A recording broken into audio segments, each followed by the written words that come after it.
We recently put out a video where we did a pro versus amateur photo challenge. And if you haven't watched that yet, you can watch it by clicking right here. We got some feedback in that video, and one of the most frequent comments was people really wanted to see Justin, who was our amateur photographer, edit his own photos, so we're gonna do that today. So Justin, have you ever edited a photo on a computer before? Nope. Okay, so Justin's never used Lightroom before, so he's gonna just dive in blindly. Let's do it. Justin, you ready? Yeah, let's do it. And thanks to LG for sponsoring this video. All right, so let's start with the texture photo. I'm going to just go over here, look at these temperatures. See, a little warmer, just not too much. What's this tint do? Ooh. Exposure. How about that? Get a little bit of brightness without too much blowout. Contrast, bring that down a little.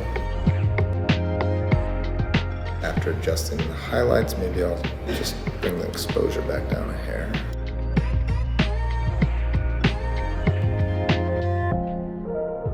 I'm just kind of flying by the seat of my pants here. Adjusting things and then seeing what they do. Obviously, clarity is going to give you a little sharper photo, but you can easily overdo that. That son of a bitch is astute. It's almost a taste thing.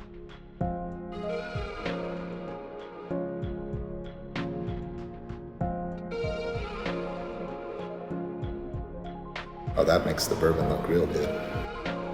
What else do we got? Nope, there's definitely more. Yup. Saturation. Another thing I know that a lot of people would just crank up, but maybe we don't want to do that too much. I don't know. The other thing I've seen is this whole tone curve. Let's mess with that.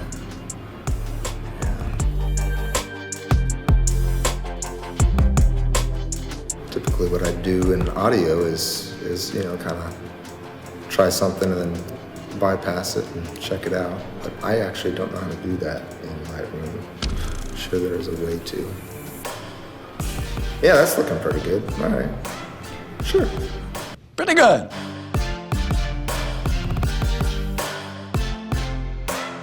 So this is the cheap camera, and it's going to be a little more difficult.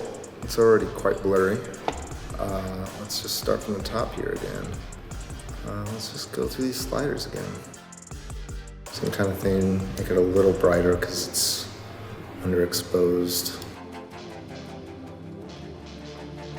Try a different mood, keep it a little cooler.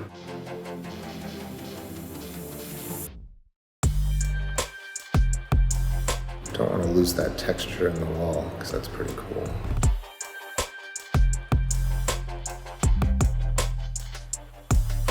Just trying to look at, the detail on our pants and stuff. Trying to not lose too much of anything.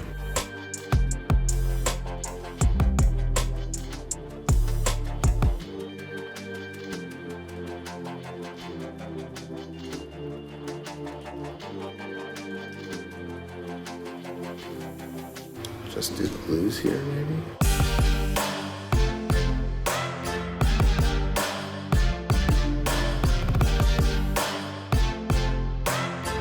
Yeah, this is a tricky one. I think it's probably as good as I'm going to be able to get this one.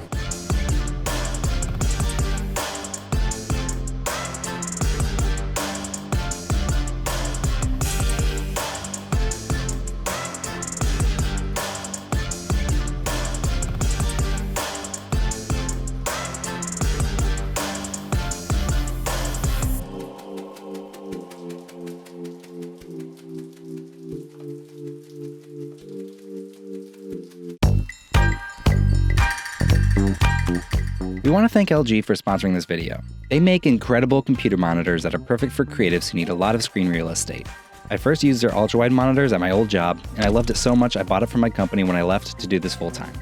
It's perfect for video editing, where extra horizontal space really makes life easier, and it's also a beautiful display for editing photos. The monitor we use all the time is this 34-inch LG ultra-wide LED display. So if you're in the market for a new monitor, we cannot recommend these LG ultra-wides enough. Be sure to check out the links in the description to learn more. Okay, there are some other comments from the video that we were gonna address now for anybody who's curious. We always look at it as raw photos on a digital camera are never really just meant to be seen raw at a camera. Yeah, raw photos aren't complete. We like to think of it like film stock. Yeah, like each film stock has its own look, and since raw cameras don't use film stocks, obviously they're just like as unprocessed as possible. So we always think post-processing is a big step of the process, and so that's why we don't often show straight out of camera shots. And also we edit very minimally in post. We almost never take the photo into Photoshop. Usually we're just adjusting the tones, maybe the exposure a little bit, and the like the crop, or we straighten the photos out sometimes. Yeah, so it's not like some light remastery that makes the photos look good. Justin, what do you normally do in Photoshop? Having a good model will make your job a lot easier, but the model isn't what makes the shot good. For example, there are tons of wedding photographers who take excellent photos with people who are very uncomfortable in front of the camera, who aren't used to getting their photo taken. It's a lot bigger challenge, but it's definitely possible to take great photos without a great model. We've actually done quite a few videos on shooting people who aren't models. Anything that you want to say about that? Because you shot with models. Yeah, I mean, I would just say that Jasmine made my life really easy in that last video. If you don't have experience posing normies, then obviously having a model will be an advantage. But for this instance, we wanted to limit how many variables we had and make it a little easier for Justin just to focus on composition, framing, lighting, etc. It's not that gear doesn't matter, it's just it's not the most important thing. Obviously, it's the photographer behind the camera that matters more than the camera itself. There's like, you can compare that with any other art form, like why does this painter use expensive paintbrushes? You know, like it's not that he couldn't paint with cheap paintbrushes, it's just that when you're at a certain level, the gear will start to hold you back a little bit. We hope this was helpful and cleared up some remaining questions, and we hope you enjoyed watching Justin edit his own photos. That's all we have for you this time. Please subscribe if you haven't yet. Hit that notification bell, otherwise YouTube will never tell you when we post a new video. And like the video. That's not a thing. Like the video. See you in the next one.